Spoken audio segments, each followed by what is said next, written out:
ఏపీలో గొడవలు జరుగుతుంటే ముఖ్య నాయకులు విదేశాలకు వెళ్లిపోయారన్నారు సిపిఐ నారాయణ. సీఎం జగన్, చంద్రబాబు బాధ్యతారహితంగా వ్యవహరించారని ఆగ్రహం వ్యక్తం చేశారు. మరోవైపు ఏపీలో ఫలితాలు తారుమారుగా ఉంటాయన్నారు. సీఎం ఎవరు కావాలో మాత్రం ప్రధాని మోదీ డిసైడ్ చేస్తారన్నారు సిపిఐ నారాయణ.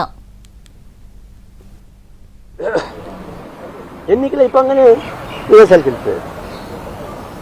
బాధ్యతాయుతమైన ప్రతిపక్ష నాయకుడు చంద్రబాబు నాయుడు ఎన్నికలు కాగానే ఈయన వెళ్ళిపోయిపోయింది, అమెరికాకి వెళ్ళిపోయాడు. అంటే ఎన్నికలు అయినాక గొడవలు జరుగుతుంటే ఏం కాపాడాలి పార్టీని?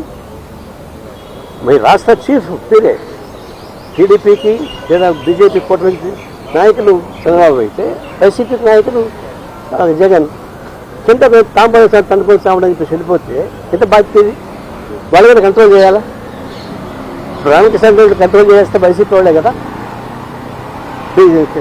దాడి ప్రభుత్వం టీడీపీని కాపాడుకోవాల్సిన చంద్రబాబు నాయుడు కదా. ఎంత బాధ్యతారహితంగా వెళ్ళిపోయి విహారత్కి వెళ్తారా? ఇది విజయం సాధించినట్టుగా ఇద్దరిది బాధ్యతారహితమే. ఎన్నికలు అనేది చివరి దాకా ఉండి కార్యకర్తలని ప్రజాస్వామ్యాన్ని కాపాడాల్సిన వాళ్ళు ఈ విధంగా చేయడం అనేది కేవలం మాకు అధికారం చాలు ఇవ్వడానికి జావని అనేటువంటి